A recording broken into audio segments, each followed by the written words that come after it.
ठीक। तो आज हम बात कर रहे हैं गंगा नदी तंत्र पर।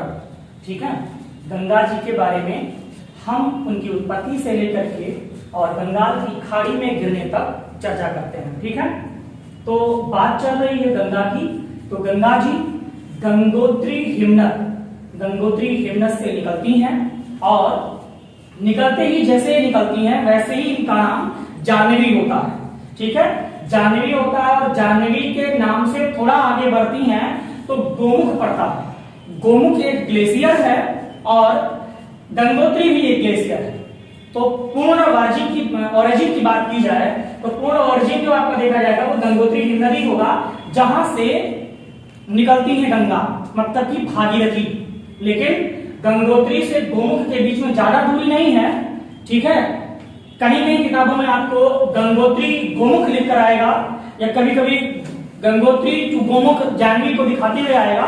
तो मैं थोड़ा सा डीप जाऊं तो मैं आपको ये क्लियर करूंगा कि गंगोत्री से गोमुख तक जाह्नवी की बात चल रही है और गोमुख से आगे जब हम चलते हैं तो ये भागीरथी के नाम से जानी जाती है।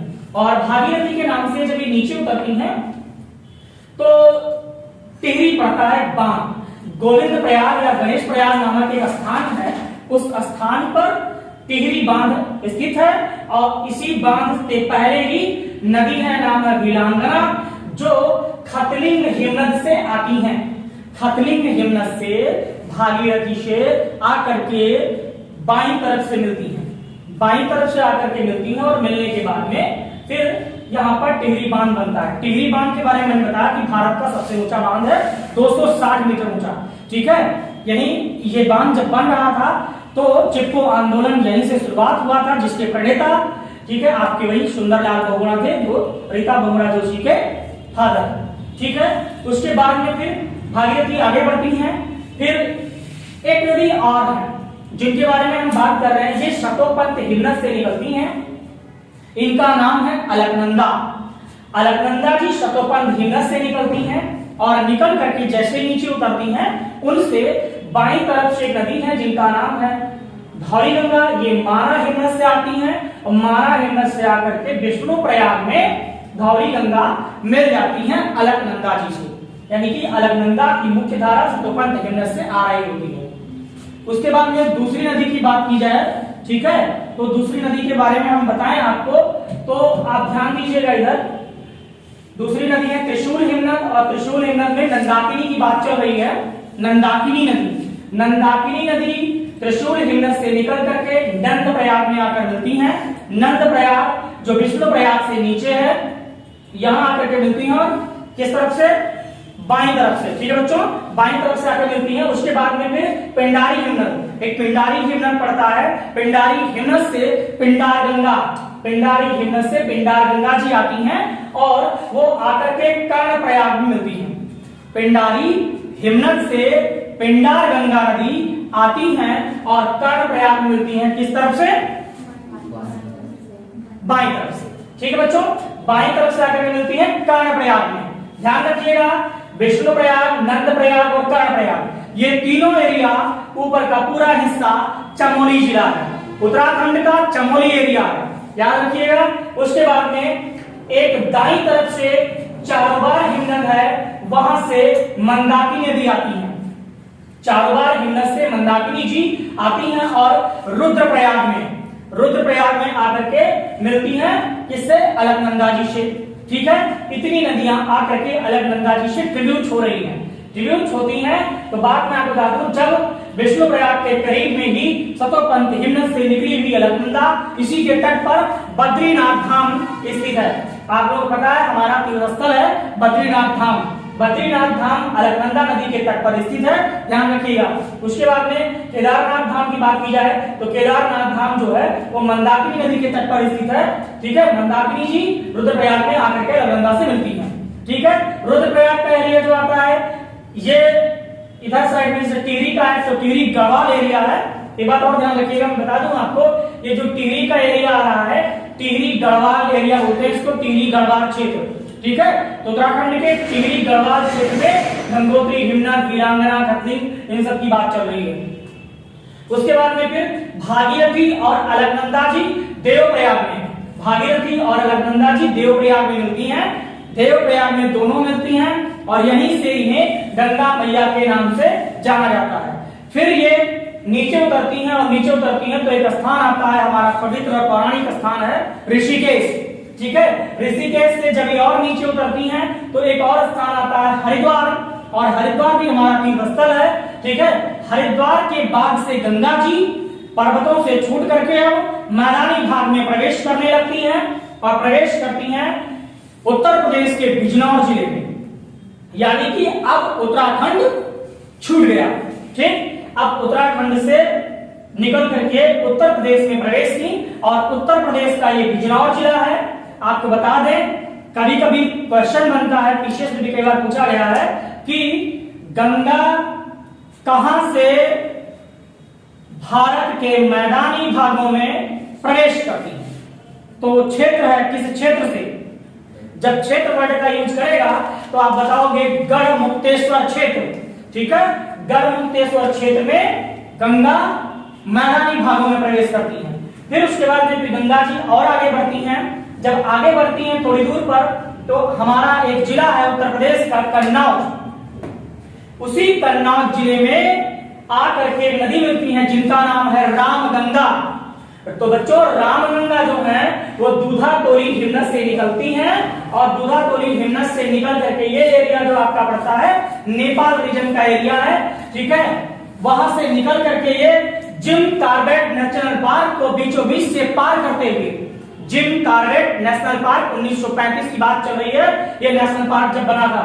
ठीक है, तो जिम कॉर्बेट नेशनल पार्क को बीचों बीच से क्या करती हैं, आना करती हैं, बीचों बीच से बहते हुए ये निकलती हैं और निकल करके बरेली के शहर के पास से ही होकर के थोड़ी दूर से गुजरती हैं और मुरादाबाद इन्हीं के तट पर स्थित है। उसके बाद में फिर ये नीचे बहते हुए कन्नौज के पास आकर के गंगा जी से मिलती हैं। इस प्रकार से हम कह सकते हैं कि गंगा की पहली सहायक नदी रामगंगा है। गंगा की पहली सहायक नदी रामगंगा है। ठीक है, तो इस चीज को ध्यान दीजिएगा आप सभी लोग। उसके बाद में फिर गंगा जी वाया बिठूर होते हुए कानपुर होते हुए आगे बढ़ती हैं और पहुंचती हैं प्रयागराज तीर्थराज प्रयाग, यानी कि प्रयागराज पहुंच रही हैं। अब हम प्रयागराज पहुंचेंगे, उससे पहले कि मैं यमुना जी को प्रयागराज तक ले आऊं। ठीक है बच्चों, तो मैं यमुना जी को प्रयागराज तक लाने की बात कर रहा हूं। अब बात आती है यमुना जी की, तो यमुना जी यमुनोत्री हिमनद यानी हिमनद यानी ग्लेशियर का नाम है यमुनोत्री हिमनद, स्थान का नाम है बंदरपूंछ, पर्वत का नाम है कालिंद पर्वत। गंगा के बराबर में ही ऊपर के हिस्से में उत्तराखंड का जो ऊपर का हिस्सा है टिहरी गढ़वाल क्षेत्र का एरिया है ऊपर का, उसी क्षेत्र से ही यमुनोत्री हिमनद से निकलती हैं। यमुनोत्री यानी कि कालिंदी जो है वो इनका एक पर्यायवाची है, नाम है। यमुना खुद यमराज की बहन। ठीक है, आइए यमुना जी नीचे उतरती हैं, उतरते ही ये हिमाचल प्रदेश को बस थोड़ा सा टच करती हैं और हिमाचल प्रदेश को टच करने का उत्तराखंड से हिमाचल प्रदेश को टच करने के बाद में ये उत्तर प्रदेश और हरियाणा बॉर्डर पर बहते हुए दिल्ली और जीवी नगर, गौतम बुद्ध नगर, नोएडा जो एनसीआर का रीजन है उधर से बहते हुए ये पहुंचती हैं मथुरा, उत्तर प्रदेश के मथुरा पहुंचती हैं और मथुरा से आगरा। मैं आपको बता दूं सहारनपुर जेल से एक नदी आती है जिनका नाम है हिंडन नदी मोहना थल के पास, मोहना थल एक जगह का नाम है, ये गौतम बुद्ध नगर में पड़ता है और मोहना थल के पास गौतम बुद्ध नगर में हिंडन नदी यमुना से मिल जाती है। ठीक है, तो ये यमुना की सहायक नदी है। ठीक है, आप सबने सुना होगा हिंडन एयरवेज, भैया हिंडन एयरवेज हिंडन नदी के नाम पर पड़ा हुआ है। फिर हम आगे बढ़े तो मथुरा की बात चल रही है, मथुरा से हम आगरा गए। मथुरा आपको पता ही है, मथुरा वृंदावन, ठीक है, बरसाने, ये सारी एरिया आपकी यमुना के तट की बात है जहां कृष्ण ने अपने आप को बचपन अपना गुजारा यहीं पर, बांसुरी बजाई, खेला लोटे मिट्टी में। उसके बाद में फिर ये आगरा गई और आगरा से होते हुए निकल करके आई इटावा। तो मैं बात कर रहा हूं इटावा शहर की। इटावा से 40 किलोमीटर दूर, इटावा से 40 किलोमीटर दूर एक जगह है जिसका नाम है मुरादगंज। इटावा यहां पड़ रहा है बेटा, कुछ यहां पर है इटावा, और इटावा से 40 किलोमीटर दूर इधर साइड में जाने पर, इटावा से 40 किलोमीटर, देखिए ध्यान दीजिएगा, ये इटावा कुछ करीब यहां दिखा रहा है और इटावा से 40 किलोमीटर दूरी की बात कर रहा है, ठीक है। तो ये वाला हिस्सा आपका क्लियर हो जाएगा, ठीक। उस यहां पर एक नदी आती है जिनका नाम है चंबल। अब चंबल की बात करो बेटा तो ध्यान दीजिएगा, चंबल जो है वो जना पाव की पहाड़ी, यानी बात हम कर रहे हैं कहां की, मध्य प्रदेश की। मध्य प्रदेश का जिला इंदौर, इंदौर में एक स्थान है महू, महू में एक पहाड़ी है, पहाड़ी का नाम है जना पाव की पहाड़ी। जना पाव की पहाड़ी से चंबल नदी उद्गमित होती है और चंबल जी जब थोड़ा आगे बढ़ती है मध्य प्रदेश में ही, तो कारकी बाड़ी एक पहाड़ी और है जो मध्य प्रदेश में ही पड़ती है। वहां से शिप्रा नदी, वहां से शिप्रा नदी निकलती है और निकल करके चंबल नदी से मिलती है। शिप्रा नदी के तट पर महाकालेश्वर, पता है आप सबको, उज्जैन, उज्जैन शहर, मध्य प्रदेश का उज्जैन शहर यहीं पर स्थित है, ठीक है। उसके बाद दोनों के ट्रिब्यूट होने के बाद आगे बढ़ती है तो उस पर गांधी सागर बांध बना हुआ है। फिर ये राजस्थान राज्य में प्रवेश कर जाती है। राजस्थान में इनमें दो बांध आते हैं, राणा प्रताप सागर और जवाहर सागर बांध। यही इधर साइड में चंबल की दाहिनी तरफ से राजस्थान में बनास नदी, ध्यान दीजिएगा इधर बनास नदी की बात चल रही है, वो आकर के इनसे मिलती हैं और ये आगे बढ़ती हैं। उसके आगे बढ़ने के बाद में कोटा शहर, कोटा शहर जो है वो चंबल नदी के तट पर स्थित है। इस प्रकार से हम चंबल को राजस्थान की जीवन रेखा कहते हैं। चंबल नदी के बारे में मैं आपको बताऊं बेटा, तो चंबल नदी जो है वो अवनालिका अपर्दन करती हैं। अवनालिका अपर्दन का मतलब होता है कि नाली नुमा बहना, मतलब नाली में बहना, गहराई के साथ नाली में बहना, यानी अपर्दन जो इनका अपर्दन मतलब मिट्टी का कटना, तो गहराई के साथ ये मिट्टी को खोदते हुए नाली में बहती हैं, इसलिए इनको बोला जाता है अवनालिका अपर्दन। कौन सी नदी है, कौन सी नदी है जो अवनालिका अपर्दन करती है, तो आप बोलोगे चंबल नदी। पूछा जाता है कि वो कौन सी नदी है जो बिहार के क्षेत्र में बहती है, तो याद रखिएगा बिहार का क्षेत्र में बहने वाली नदी जो है वो चंबल है। आप लोग सुने होंगे चंबल के डाकू, मशहूर है। ये बिहार का क्षेत्र है, ऊबड़ खाबड़ सा, कुछ पथरीला पहाड़ जैसा। इसमें जब डाकू चोरी करके आते थे तो इसी में छुप जाते थे और छुप करके जब वहां पुलिस कभी रेड करती थी तो ये वहां से छुप कर पुलिस पर अटैक करती थी, ठीक है। तो ये बिहार का क्षेत्र है, याद रखिएगा चंबल बिहार के क्षेत्र में। कभी पूछा जाएगा कि कहां किस क्षेत्र में चंबल प्रवाहित होती है, तो विकल्प में बिहार लिखा रहेगा, ठीक है, याद रखिएगा बिहार का क्षेत्र। तो चंबल नदी आपकी क्लियर हुई बेटा। अब बात कर रहे हैं यमुना जी की दूसरी सहायक नदी की, ये है बेतवा जी। बेतवा जी विंध्य पर्वत की श्रेणी से निकलती हैं और निकल करके ये मिलती हैं कहां पर, हमीरपुर के निकट, ठीक है। इसी के पास में ललितपुर झांसी ये शहर स्थित है, ठीक है। ग्वालियर भी आता है, ग्वालियर थोड़ा सा दूर रेंज पर है, ठीक है, नजदीक नहीं है लेकिन एरिया टच करके आ जाता है, ठीक है। उसके बाद में फिर बात आती है कैमूर की, तो मतलब केन नदी की, तो केन नदी कैमूर पहाड़ी से आई हुई है। कैमूर पहाड़ी से निकल करके केंजी बांदा जिला है, बांदा उत्तर प्रदेश का, और नामक स्थान जो देखा जाएगा वो भोजहा है। भोजहा नामक स्थान पर यमुना जी से मिल जाती हैं। मैं आपको बताऊं नदी जोड़ो परियोजना जो बेतवा और केन, ये मध्य प्रदेश और उत्तर प्रदेश सरकार ने बहुत पहले शुरुआत किया था इसका। अभी 3 दिन पहले की बात है, उत्तर प्रदेश की गवर्नमेंट के मुख्यमंत्री योगी आदित्यनाथ ने इसको फिर से, ठीक है, पुनरुद्धार के लिए मंजूरी दे दी है, ठीक। तो ये आपका क्लियर हुआ, ठीक है। आपको याद रखना है चंबल, बेतवा और केन। अब बात करता हूं मैं अगली, जिसका नाम है तमसा। कहीं कहीं आपको टोन्स मिला हुआ मिलेगा, बट हम इनको टोन्स से नहीं जानेंगे, हम सिर्फ तमसा के नाम से जानेंगे, क्योंकि टोन्स की बात चल रही है। तो टोन्स में मैं आपको यहाँ पर यमुना के 60 टोन्स की बात करता हूँ, हम आपको बाद में बता देंगे, ठीक है। यहाँ पर तमसा हम जानकर रखेंगे। मैहर, मैहर एमपी में पड़ता है। मैहर एक पर्वत श्रेणी है मैहर माता का मंदिर है, आप सभी लोग जानते हो। वहीं पर ही उसी पर्वत श्रृंखला में ही तमसा कुंड है, उसी कुंड से तमसा नदी निकली हुई है। तमसा हमारी पौराणिक नदी है, क्योंकि इनके नदी के तीर्थ पर मतलब तट पर बैठ करके हमारे ऋषि मुनि ध्यान लगाते थे। ठीक है, इस प्रकार से तमसा बहुत ही पुरानी नदी है। कभी कभी हमने पढ़ा है, कहीं पढ़ा होगा कि तमसा नदी के तीर पर, तमसा नदी के घाट पर महर्षि ये बैठकर तपस्या किए। आगे चलते हैं। तमसा जी इलाहाबाद मतलब प्रयागराज में ही सिरसा के निकट, प्रयागराज में सिरसा के निकट ही ये मिल जाती हैं गंगा जी से। ठीक है, गंगा जी से मिल जाती हैं। अब मैं बात करूंगा यहाँ प्रयागराज की, तो प्रयागराज आप समझ गए हो कि प्रयागराज में यमुना जी आकर के मिली है गंगा जी से।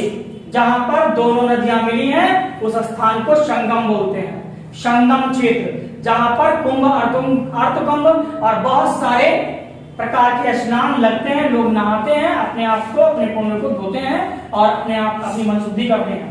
ठीक है, तो इस प्रकार से हम आगे बढ़ते हैं। जब दोनों नदियां ट्रिब्यूट होती हैं और ट्रिब्यूट होकर आगे बढ़ती हैं, तो आगे जैसे थोड़ी दूर बढ़ते हैं, आपका प्रसिद्ध माना जाना जो सभी दुनिया में विख्यात हो चुका है वर्तमान समय में और था भी पहले पौराणिक टाइम पर, वो है वाराणसी।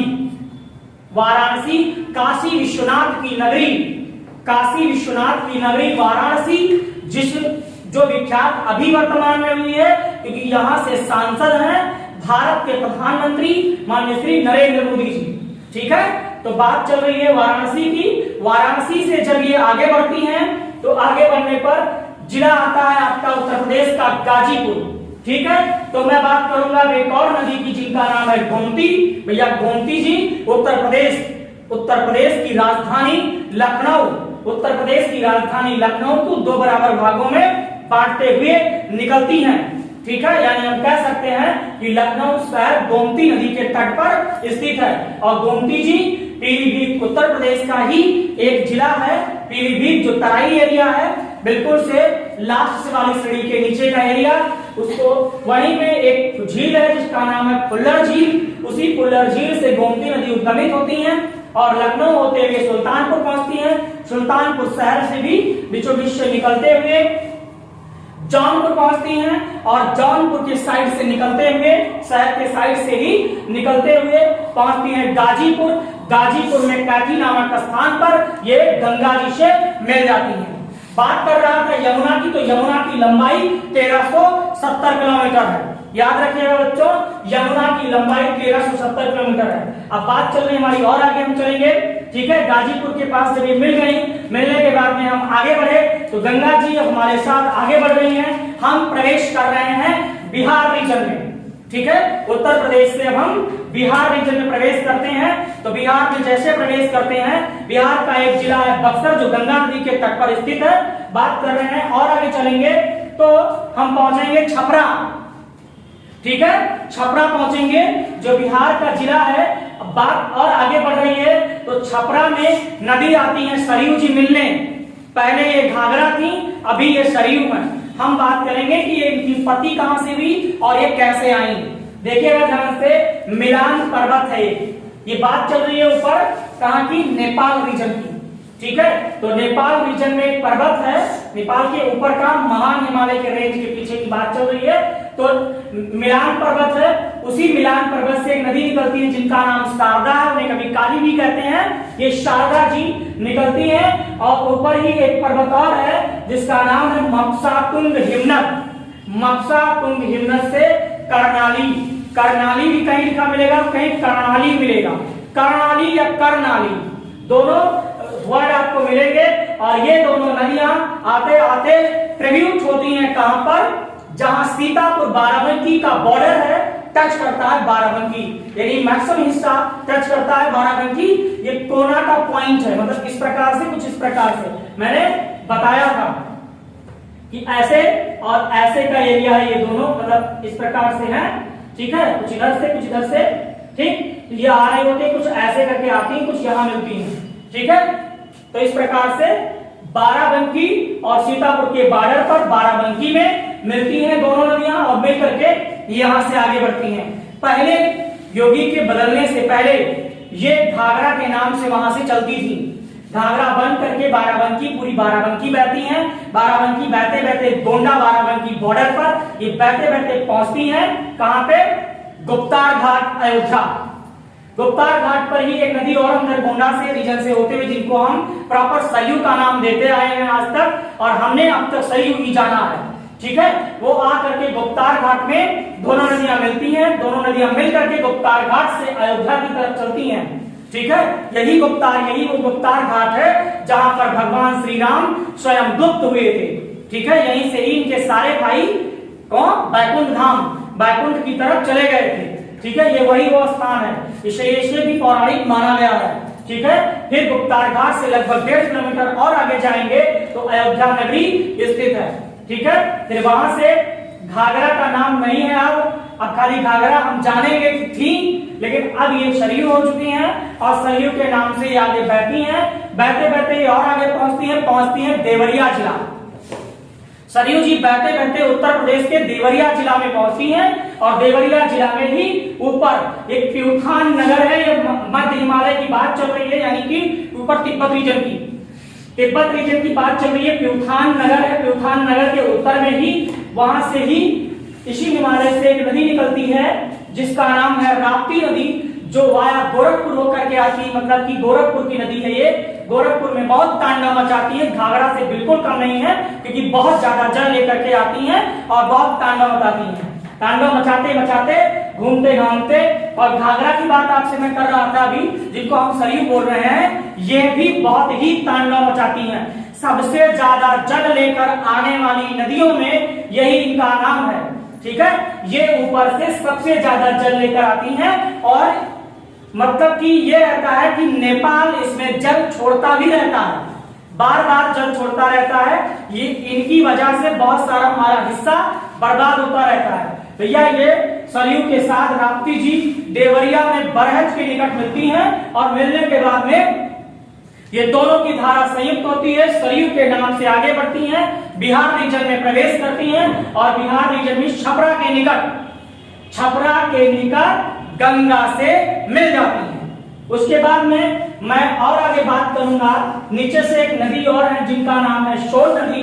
ये शोल नदी निकलती है अमरकंटक की पहाड़ी, यानी मध्य प्रदेश से अमरकंटक की पहाड़ी से निकलती हैं। उसी पहाड़ी में एक शेषा कुंड है, शेषा कुंड नामक झील से सोन नदी उद्गमित होती है।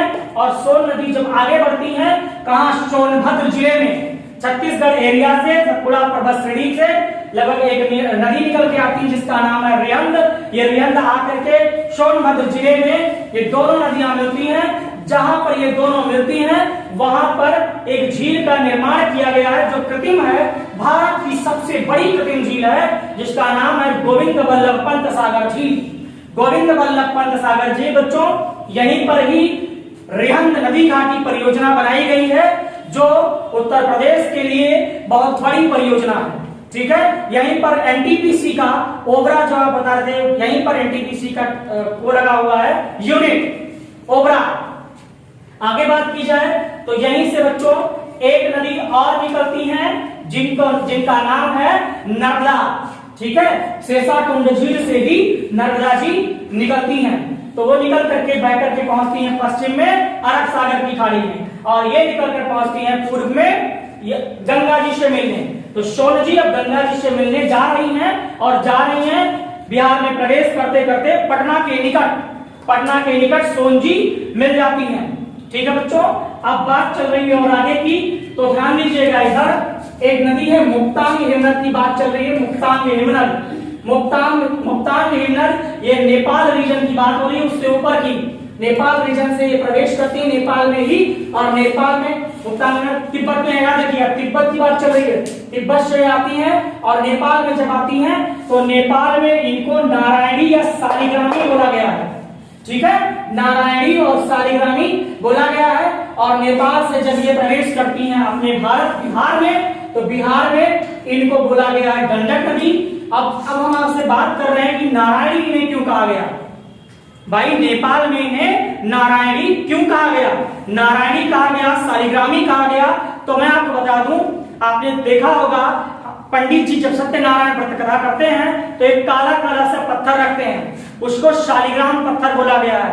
कहा जाता है कि स्वयं नारायण है ये, ठीक है, यानी कि इस पत्थर में स्वयं नारायण वास करते हैं। ये नदी शालिग्रामी पत्थर को बहा कर लाती है, इसीलिए इसे शालिग्रामी नदी बोला गया है। ये बिहार रीजन में आती है, बहते बहते तो शालिग्रामी पत्थर को लेकर आती हैं, ठीक है। इसी नदी के तट पर सोनपुर एक जिला है। सोनपुर इसलिए प्रसिद्ध है क्योंकि इसके तट पर, यानी किसके, गंडक नदी के तट पर विश्व का सबसे बड़ा पशु मेला लगता है सोनपुर जिले में, ठीक है। याद रखिएगा, पूछा जाएगा आपसे क्वेश्चन कि विश्व का सबसे बड़ा पशु मेला किस नदी पर लगता है, तो बताओगे आप गंडक नदी पर। विश्व का सबसे बड़ा मेला कहाँ लगता है, बिहार राज्य में, और बिहार के अंदर भी डीप पूछे तो विश्व का सबसे बड़ा पशु मेला सोनपुर बिहार में लगता है, गंडक नदी पर, ठीक बच्चों। इसके बाद गंडक जी नीचे उतरती हैं पटना से पहले हाजीपुर होते हुए, ये पटना में डायरेक्ट मिलती हैं। अब डायरेक्ट मिलने का कारण क्या हुआ, क्योंकि ये सीधा उतरती हैं और सीधी रहती हैं, और सीधे उतरकर सीधी रहने पर इनका प्रवाह बहुत तेज होता है। जल का प्रवाह इनका इतना तेज होता है कि नीचे पहुंचती है और पटना को डुबोने का प्रयास करती है। आप देखे होंगे जब भी बाढ़ आती है तो पटना पूरा डूबा रहता है। अब आप समझ सकते हो कि नीचे से सोन नदी, इधर से फाल्गु नदी, ऊपर से छपरा केनी का सरयू नदी, इधर से गंडक नदी, ये सारी नदियां तो एक ही पटना के रीजन आसपास 3-4 जिलों के बीच में आती है। तो इस प्रकार से कह सकते हैं यहाँ पर जल ज्यादा हो जाता है, ठीक है। अब बात आती है आगे की, तो आगे हम आपको बता दें गया पड़ता है। पटना के थोड़ी से आगे पर एक गया शहर है, और गया शहर में एक नदी मिलती है जिनका नाम है फाल्गु नदी। ये भी हमारी पौराणिक है, और ये झारखंड रीजन की बात चल रही है। झारखंड में छोटा नागपुर का पठार है, उसी में ही, ठीक है, पलामू पहाड़ी स्थित है। पलामू पहाड़ी से ही निकलती है फाल्गु जी, और फाल्गु जी निकल करके गंगा से गया में मिलती है, ठीक है। ये पौराणिक है, यहाँ पर भी हमारा एक प्रसिद्ध देवस्थान है। इसके बारे में हम लोग आगे जब पढ़ेंगे तो बताएंगे, ठीक है।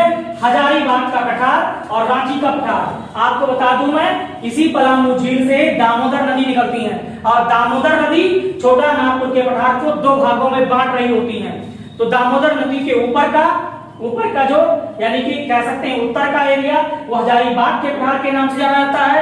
नीचे दक्षिण का एरिया रांची के पठार के नाम से जाना जाता है, यानी कि छोटा नागपुर का पठार 2 भागों में बटा हुआ है, ठीक है, रांची के पठार और हजारीबाग के पठार।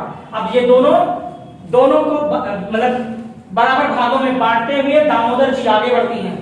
दामोदर जी बढ़ करके पहुंचती हैं, हुगली से मिलती हैं कोलकाता के निकट। एक ही बात अभी आगे करते हैं, उससे पहले मैं आपको पहुंचा दूं कोलकाता, मतलब कि पश्चिम बंगाल, ठीक है। ऊपर से एक नदी और है जो बृहद हिमालय के रीजन यानी तिब्बत की तरफ से आती है।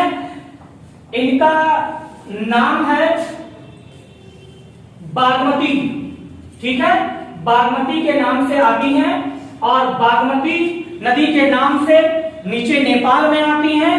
नेपाल में आती हैं तो नेपाल में भाई नेपाल की राजधानी है काठमांडू, और काठमांडू जो है वो स्थित है बागमती नदी के तट पर। और बागमती नदी आती है तो ऊपर से ही रीजन से बूढ़ी गंडक आ रही होती है, दोनों ट्रिब्यूट होकर के, ठीक है, नीचे उतरती हैं। जिला होता है बिहार का चंपारण। चंपारण जिले में ये प्रवेश करती हैं बिहार रीजन में, और इनका नाम हो जाता है बूढ़ी गंडक। ध्यान रखिएगा, बूढ़ी गंडक। फिर बूढ़ी गंडक आगे बढ़ती है मुजफ्फर, समस्तीपुर, बेगूसराय, मुजफ्फरपुर, समस्तीपुर, बेगूसराय होते हुए खगड़िया जिला, खगड़िया शहर के निकट मुंगेर के पास में गंगा से मिल जाती हैं, ठीक है। और इनके मिलने के बाद में फिर ये आगे बढ़ती हैं, और आगे बढ़ती हैं तो इनसे एक नदी आती है कोसी नदी। कोसी जी ऊपर तिब्बत एरिया से गोसाई धाम ग्लेशियर, याद रखिएगा बच्चों, तिब्बत एरिया के गोसाई धाम ग्लेशियर से आती हैं। ये 7 नदियों की धारा है, जिनमें से 3 मुख्य हैं। मुख्य आपकी बहन हो जाएंगी अरुण कोसी, और 2 सब मुख्य हो जाएंगी आपकी शनकोसी और तामूर। इसके साथ और 3-4 नदियां, 4 नदियां ये जुड़ करके सप्तकोशी के नाम से नेपाल में सप्तकोशी नदी के नाम से जानी जाएंगी, और सप्तकोशी नदी के नाम से जानी जाती है। उसके बाद फिर नेपाल से जब ये प्रवेश करती हैं बिहार में, तो बिहार में इनको कोसी कहा गया है, कोसी नदी के नाम से जानी जाती है। और कोसी बिहार की शोक नदी है, ये बात ध्यान रखिएगा। ये जब 7 नदियों का जल लेकर जब आएंगी बिहार में तो ये क्या उत्पाद मचाएंगी, आप सोच सकते हो कि अकेले आने पर ये बर्बाद कर देती है, तबाह करती है नदियां। तो जब इस 7 नदियों का जल लेकर के ऊपर से, कहां से, तिब्बत से नेपाल, इशारा ऊपर का हमारा हिमालय रीजन ही है, और यहाँ से ढेर सारी नदियों का जल ले करके जब ये पहुंचती हैं तो जल बहुत ज्यादा हो जाता है, बिहार का भागलपुर एरिया पूरा त्रस्त हो जाता है। ठीक है, इसी प्रकार इसीलिए कोसी नदी को बिहार की शोक नदी कहा गया है, इस चीज को ध्यान रखिएगा। उसके बाद में भागलपुर में मिलने के बाद में अब हमारी गंगा पहुंचती है पश्चिम बंगाल में। गंगा जी पहुंचती है पश्चिम बंगाल में, और पश्चिम बंगाल में पहुंचते ही एक नदी और है जो आखिरी नदी है, कहां से, बाईं तरफ से मिलने वाली ये आखिरी नदी है। ध्यान दीजिएगा बच्चों, दार्जिलिंग की पहाड़ी से ये आती है, इनका नाम है महानंदा। ठीक है, इनका नाम है महानंदा, ये दार्जिलिंग की पहाड़ी से आती है और आकर के गोदावरी घाट रीजन में आकर के ये गंगा जी से मिल जाती हैं, गंगा से मिलती हैं। उसके बाद गंगा जी और आगे बढ़ती हैं, और आगे बढ़ने पर ध्यान दीजिएगा एक डैम बनाया गया है जो फरक्का डैम है। पश्चिम बंगाल में गंगा नदी के तट पर फरक्का डैम स्थित है। फरक्का डैम से ही जहां पर डैम बनाया गया है उसी से एक नदी निकलती है जिनका नाम है हुगली गंगा की वितरिका है, ना कि ट्रिब्यूटरी। वितरिका का मतलब होता है कि कोई भी नदी से एक नदी फूट कर बह जाए, ठीक है, अलग हो जाए तो बोलेंगे वितरिका, मतलब हट गई। ठीक है, तो वितरिका हो गई, हुगली जी वितरिका बन करके नीचे जब उतरती हैं तो ये पश्चिम बंगाल के कोलकाता रीजन में प्रवेश करती हैं, और कोलकाता में ही कराची की तरफ से दामोदर नदी आती है, दामोदर जी आती है। दामोदर के बारे में आपको बता दूं, दामोदर प्रदूषित नदियों में एक है, मतलब सबसे ज्यादा प्रदूषित नदी है भारत की। ये जब यहाँ के छोटा नागपुर के पठार से गंदगी, कोयला, मिट्टी, कंकड़, हर एक प्रकार के जैविक अशुद्धियां, ठीक है, केमिकल अशुद्धियां, ये सब लेकर के जल लेकर प्रवाह इनका तेज होता है, पहाड़ी से पड़ जाती है दोनों तरफ से, हजारीबाग और रांची की तरफ से दोनों तरफ से जो छोटी छोटी पहाड़ियां, उन सबसे नदियों का जल ले करके ये दामोदर जी आगे आती हैं और आकर के कोलकाता में पहुंचकर पूरे कोलकाता को, हुगली को गंदा कर देती है, पूरी तरीके से गंदगी मचा देती है। ठीक है, दामोदर नदी घाटी परियोजना है, दामोदर नदी पर दामोदर नदी घाटी परियोजना है, और ये परियोजना अमेरिका के स्टैनली नदी के जैसा बनाया गया है। दामोदर नदी एज इट इज अमेरिका की स्टैनली नदी के जैसी है, इसलिए इस पर परियोजना जो बनाई गई है वो उसी के जैसी ये परियोजना स्थापित की गई है। ठीक है, अब बात आती है, आगे चलते हैं हम लोग।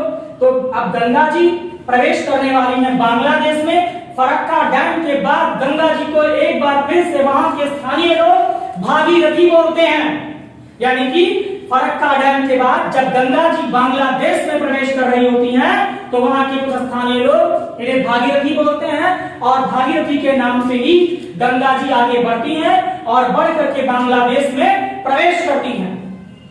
अब बांग्लादेश में जब प्रवेश करती हैं तो इनका नाम पद्मा हो जाता है। बच्चों, इनका नाम पद्मा हो जाता है, ध्यान रखिएगा, पद्मा इनका नाम हो जाएगा।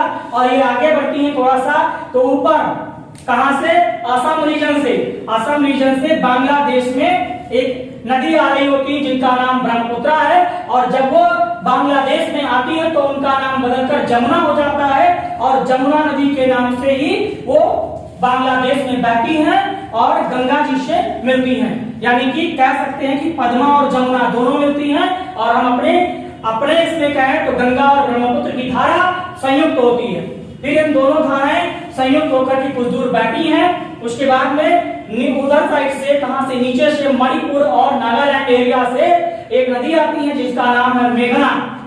मेघना जब पहुंचती है बांग्लादेश में तो मेघना कहते हैं, उसके ऊपर जब भारत में रहती हैं तो इन्हें बराक बोला जाता है, और ये मेघना आकर के गंगा ब्रह्मपुत्र की धारा संयुक्त धारा से मिलती हैं, और मिलने के बाद में ये तीनों नदियों का जल आगे बढ़ती है लेकर के तब इनका नाम मेघना होता है और मेघना के नाम से ही ये बंगाल की खाड़ी में गिरती हैं। अब बंगाल की खाड़ी में ये जब गिर रही होती हैं तो आपको बता दूं कि यहीं पर ही गंगा से टूट टूट करके फूट फूट करके ढेर सारी नदियां अब नीचे की तरफ बंगाल की खाड़ी की तरफ गिर रही होती हैं और एक डेल्टा का निर्माण कर डालती हैं। उस डेल्टा का नाम है सुंदरबन डेल्टा। सुंदरबन डेल्टा कोलकाता यानी पश्चिम बंगाल और बांग्लादेश पूरे के पूरे रीजन में फैला हुआ है। ठीक है, ये विश्व का सबसे बड़ा डेल्टा है, विश्व का सबसे बड़ा डेल्टा है। यह सुंदरी वृक्ष की बहुलता के कारण यह डेल्टा सुंदरबन डेल्टा कहलाता है। ठीक है, ध्यान रखिएगा आप सभी लोग। इस प्रकार से भैया गंगा जी की लंबाई गंगोत्री से लेकर के मेघना यानी कहां तक गिरने तक की बात करूं, ठीक है, तो लेकिन गिरने तक नहीं, कुल मिलाकर भारत की बात की जाए तो 2525 किलोमीटर लंबी है कुल गंगा।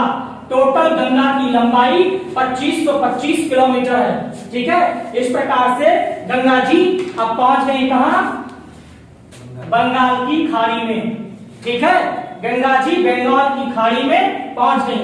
तो भैया आप ध्यान दीजिए, यहां पर जितनी भी चीजें थी मैंने आपको क्लियर किया है और इसको यदि एक बार आप मन लगाकर पढ़ लिए, समझ लिए तो इससे बाहर कोई भी क्वेश्चन नहीं होगा। ठीक है, इस चीज को ध्यान रखोगे।